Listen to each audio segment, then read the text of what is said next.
Good evening, everyone. This is Vinayakk Mohanarangan from Noida, the Indian Express team.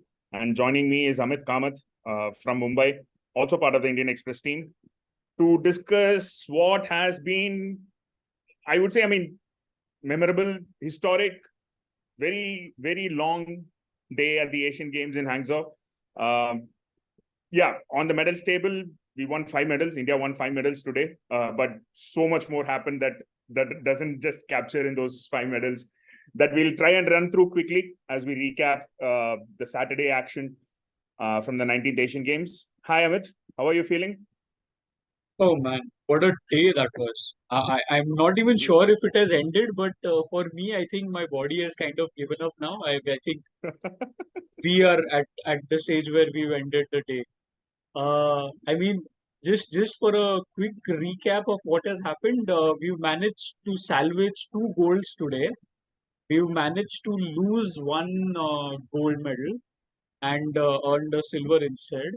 And we've picked up a bronze and a silver out of nowhere. So though that's the story of the 5 medals that have come today.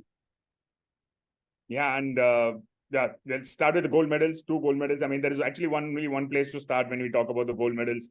The India-Pakistan squash match. My God, what drama! That was. I remember when Mihir sent that update from Hangzhou in our WhatsApp group for the blog. He said, "What about this is turning into?" And then he corrected himself, saying, "I meant match." But you carried it as the bout on the blog. You didn't change it to match because that felt a little more fitting for the contest that we witnessed. So much pushing and shoving, so many arguments. I mean, yeah, it happens. Like it didn't cross the line at any point, but yeah, so much drama that happened in that squash match. That that is exactly what we spoke about yesterday, didn't we? In terms of what we saw during the group stage match between the two, and it kind of panned out pretty much the exact same way. And India ended up winning gold, beating Pakistan with Saurav Ghoshal and Abhay Singh, remember the name, giving India a gold medal with a thrilling win in the third and decisive tie. And what a fitting way to end the thing, right? Abhay throwing his racket right into the stands. I mean, I've seen all kinds of paraphernalia thrown into the stands, socks, tennis balls, things like that. I've never seen a racket being thrown. And I'm pretty sure when Mihir writes his report today, he will update us on where that racket ended, whether it cut he somebody mentioned it came close to the referee's box, apparently. Imagine the referee yelling on the mic, stroke to India or stroke to Pakistan. At the end of the match, that would have been something else. Yeah. But what my takeaway also was while watching it, I realized that the referees were sitting perilously close and they were sitting right in the middle of the fans. I mean, that's something, vantage right? position for them. Yeah, I mean, imagine the referees being sat right in the middle of the India-Pakistan partisan fans and at such a high voltage encounter, one wrong decision and some fan decides to take it upon himself to disagree with you in a very violent way. And well, uh, but yeah, Don't give thankfully, people ideas now. I mean, it's over. Oh no, but there are still other squash events that are going to happen. Yeah, doubles Oh and wow. singles and all that. Yeah. And I mean, thankfully today all the scrapping and the tension was Jousting. restricted to the jousting or the grappling Yeah. or whatever you want to call whatever happens in that glass cage. Uh, I mean, it was all restricted inside. Thankfully, there were like I was talking about this yesterday. It's a very clumsy sport in a way because you end up getting in the way of each other. There's no way to avoid it because there's only so much confined space that you are both playing in, and you will get into each other's way. And then there is that whole ambiguity about whether you actually tried to get out of the way, you did not, things like that. So, but yeah, uh, because it was an India-Pakistan final, because it became such a thrilling thing where I think Pakistan took a 1-0 lead, sort of leveled, made it 1-1, went into this decider, and then Abhay Singh came out of bed to give India a victory at the last possible cliffhanger of a moment, right? I mean, Yeah, it, he it could have doesn't. he could have lost He could have lost the Exactly. final in the fourth game. The fourth Yeah. game almost slipped out of Zaman was 2 points away, if I remember correctly. And then Abhay pulled off 4 straight points to win that fourth game. And then he was trailing by match points, gold medal points in the fifth game, 2 of those, and then 1 points to save those points and save those match balls and come back to win. And that reaction in the end showed everything. And what actually stuck me in all those reactions was everyone was jumping around for joy, hugging each other, crying. So many tears were shed. And Saurav Ghoshal just calmly comes and hugs everyone. And he's just like the coolest man in the room there. I've seen it all. No big deal. Yeah. But yeah, I mean, even he was happy. You could see the smile on his face. He was happy, but I mean, he kept his emotions under check because he's seen a lot. So you could see that sort of contrast in the emotions of everyone involved there. I think he was just he didn't want to get himself worked up because otherwise he would again have to go through that elaborate cooling down process that he went through after the second, right? I mean, that is maybe that is what he was conscious about. I think because as you said, he's a veteran, so he also has that in his mind that they shouldn't get too excited because there are other events to follow. Yeah, quite possible. To probably not want to get carried away. Of course, gold is a great thing, but you celebrate once you come back to India. You don't need to celebrate right away because there are other things that. I mean, that if you lose like in the first round of the next year, then what good is the gold? Because that's going to kind of take away the shine from it. Maybe that was what it is. Yeah, maybe. I mean, it's just that what comes with experience, right? Like you said. Yeah. And the second gold medal was in men's doubles tennis, mixed doubles tennis. Mixed doubles. With Rohan Bopanna and Rutuja Bhosle winning the gold medal there. Rohan Bopanna's first gold medal in mixed doubles to go with the gold medal that he had won in 2018 in Jakarta. So another first for him at the ripe young age of 43, which has been a season of firsts for him. Quite a remarkable thing when you consider that he's been around for so long and he's still around creating first. So yeah, you saw that match closely. Quite a good comeback in that. Yeah, the reason why I said that there were we salvaged 2 goals was because obviously Pakistan were leading in the squash final. India eventually ended up leveling and then beating them. Same in the mixed doubles tennis final, where Rohan and Rutuja were completely out of sorts in the first set. I think, they were a breakdown by the time the second they were serving for the second time in the first set, and it seemed like everything was going against them. They looked out of sync. They were slightly slower. They kept targeting Rutuja. The Chinese Taipei pair kept targeting Rutuja on the baseline every time she was serving. Uh, so a lot of things were going against them. And then suddenly there was like a flick that switched on. Rutuja started to play exceptionally good. And next thing you know, they had won the gold medal. I mean, it was just something that came out of nowhere, I guess. For anybody who had seen the first set, I think the second and third the third set was obviously a tiebreaker. It didn't, yeah. So, but yeah, still an insane game of tennis that. Nice. Yeah, and I think Somdev was saying in the studios of Sony that in his book, Rutuja is probably the player of the tournament for him so far in terms of how well she's played for India. Rohan is accomplished, right? Rohan is probably the best player, doubles player in the country. I mean, he is the best doubles player in the country right now. But for Rutuja to step up and make sure that she complemented Rohan, I think they've spoken a little bit about the kind of technical switches that they had to make, but I didn't listen to it fully, so I won't say something wrong here. But they did have to make some technical adjustments that help them turn it around. So that was the second gold. Moving on, because there's so much to talk about, so we'll keep it short as much as possible. Because apart from the medals, quite a bit happened. There was a silver, the gold medal that was lost, as Amit put it in his intro.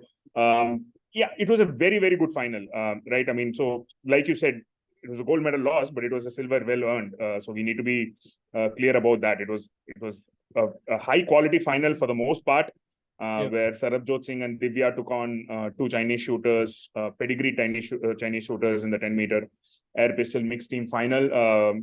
It was a topsy-turvy contest. India took the early lead, and then China had a timeout, very early timeout, that I'm sure that they wouldn't have wanted to waste it that early, but it actually turned it around for them. Then they came back level, and then India recovered to go in the lead again, and then China came back and leveled. And at 14-14, it was anybody's match, with the match tied at 14-14. Then one unlucky shot for Sarabjot, where he had a sub-10 in the end that eventually gave the goal to China. But yeah, it was a high-quality match, and very nice moment there I had to mention is it is Sarabjot Singh's birthday today. And at the end of the medal ceremony, where the national anthem, Chinese national anthem, played, immediately after that, the public announcement system in the venue played the happy birthday song. So first in, I think, their local language, because the tune sounded familiar. Wait, I have heard this tune somewhere. And yeah, it was happy birthday. And then they played it in English as well to make sure that Sarabjot understood what is going on. People came up to wish him. And in the end, there was also a very nice video on Twitter that the IOA posted of after the event was done. They were celebrating Sarabjot's birthday, where the Chinese contingent also joined in and were singing along. I just had to mention this because we've heard so much from Mihir, and in general, we've seen how there is that when it in the field of play, there is the Chinese locals want to support their athletes, obviously, but they also been like against India, so to speak, even when anyone else has been taking on India. Mihir spoke about that quite a bit in Twitter Spaces and in his copies as well. So this is nice to see, right? I mean, beyond all that, these athletes are all like normal human beings celebrating birthdays with each other and colleagues and compatriots. So that was nice. So that's worth a mention when we speak about the silver shooting events come to end tomorrow. So we'll keep an eye out for what goes on in the trap event as well. The other medal, we've spoken about 3, I guess. Yeah, the 4th and 5th is something that you had an eye on, kind of, sort of. I tried to keep an eye out. Yeah. I tried not to Sony keep Live, on. but the feed. But the broadcasters decided to compulsorily give me a break from keeping an eye on things. So basically what happened is 2 of our runners, long distance runners in the 10,000 meter men's race, they ended up finishing second and third. Karthik Kumar winning the silver medal with a personal best, Gulveer Singh winning the bronze medal with a personal best. And if you go down the list of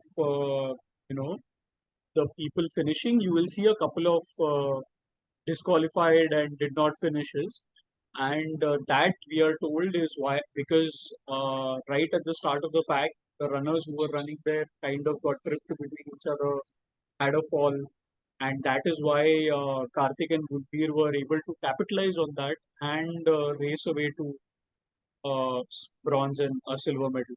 So incredible! I mean, it's their Stephen Bradbury moment, I guess, at the Asian Games, not the Olympics, unfortunately. But I mean, it's just the cost of doing business at these Olympics, right? Some days you are incredibly unlucky. Some days Lady Luck just trapezes into your room and says, "Howdy, sailor," right? So, I mean, right. when you get such a moment, you just say thank you, right? You don't sit around and question why it happened. Take it with both hands. So those are the 5 medals. And the reason we are rushing through this is because there's so much happened apart from the medals as well. And I think there's the only the non-medal highlight of the day has to be from the table tennis. Huge result there in terms of Suchitra Mukherjee and Ayika Mukherjee winning the quarterfinals of the women's doubles against the world number 2 and the reigning world champions from China in their own backyard, defeating Wang Yidi and Chen Meng. And 3-1. It wasn't actually even that close. That it didn't even go the distance. I was watching most of it, and then Neha Agarwal, former Olympian, was on commentary, and she was so excited about how the Indians have tripped up the Chinese with their spin and surprised them with their tactics. And the momentous, it just felt like a very momentous occasion when it ended, right? The fact that this was actually the last Indian table tennis action at the games, because everyone else are done with it, right? I mean, everyone else has lost. And so at the last possible moment, India have been assured a medal in table tennis, historic first. with men's team and mixed doubles bronze from last time around being the first ever in table tennis at Asian Games, and now a women's doubles medal coming in. And I think it salvages. So the entire day actually was very promising because Manika Batra in her singles quarterfinal gave a really tough fight to Wang Yidi. Again, one of the best players in the world. But Wang managed to recover and win that. The other big heartbreak came in the men's doubles where Manav Thakur and Manu Shah almost pulled it off against the world number one pair from Korea, the best doubles pair in the world at the moment. And they nearly pulled it off, had big chances in one of the games earlier to close it out, couldn't capitalize, and then had chances late in the piece as well. Koreans were on the back foot, but just in the last 2-3 minutes, literally, they just upped the ante and ended up winning the match, the world number ones, and it was heartbreak. So after all that, later in the piece, when not many were expecting, we've had enough heartbreaks for the day, then comes Sutita Mukherjee and Aika Mukherjee to produce I would say one of the greatest table tennis moments in Indian history, because you've gone to China and defeated one of the best players in the world in the quarterfinals to assure yourself a medal. I mean, this has to be one of the best performances of the games for sure. Yeah, and speaking of best performances, we've also had. I mean, obviously, I don't think that this would come as a surprise that India pumped in 10 goals against Pakistan in a hockey match. Uh, I mean, that was a good result for the Indian team. Yeah, huge result.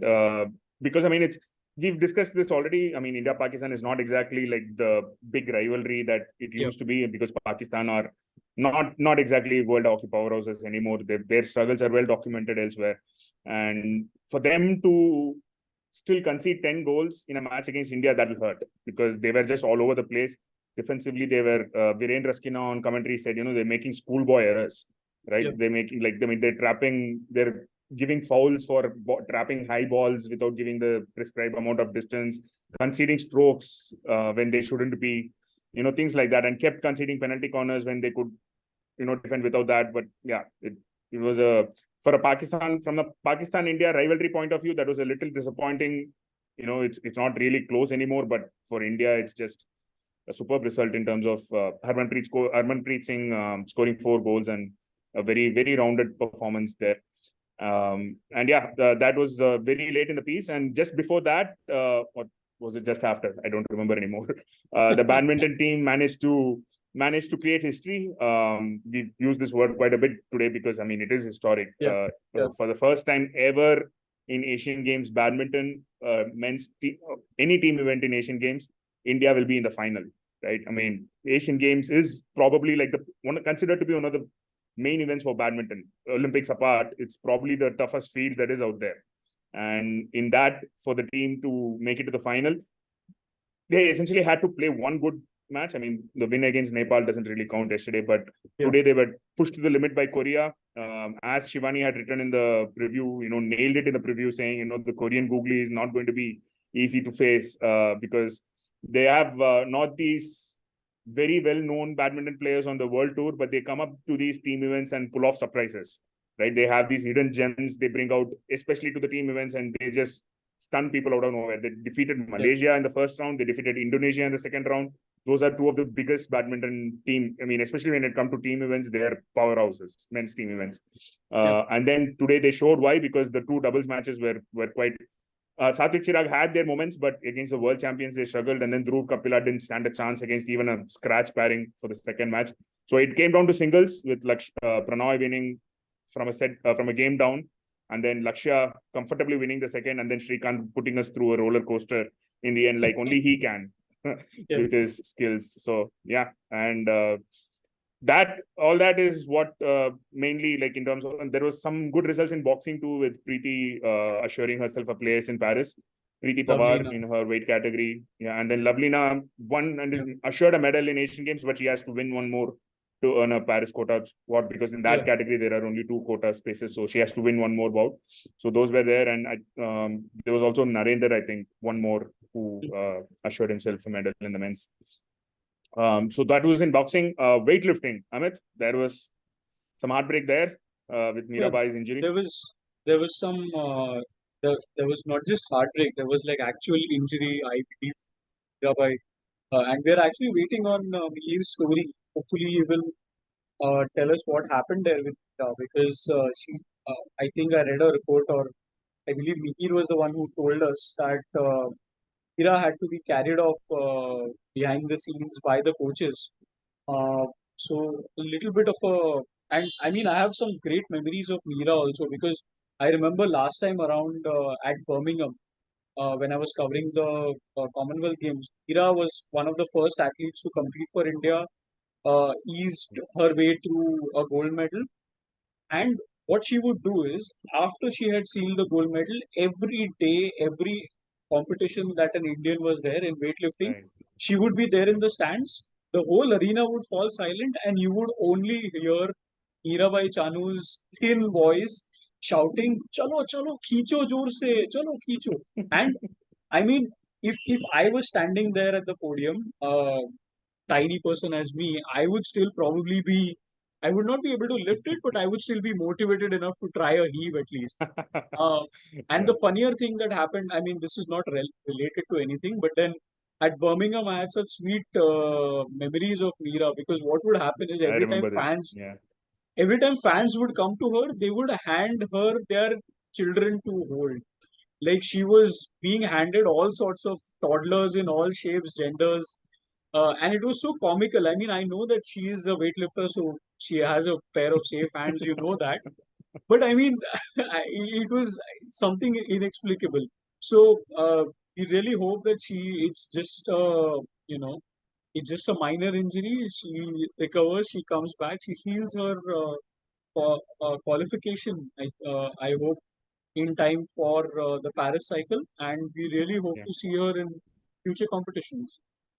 Yeah, that was a little bit worrying. Like you said, I mean, they usually when such injuries happen in weightlifting, the broadcast cuts to the Yeah, cuts to, like either they cover the stage with the screen cover or the they thing cut with the the screen. broadcast Yeah. to.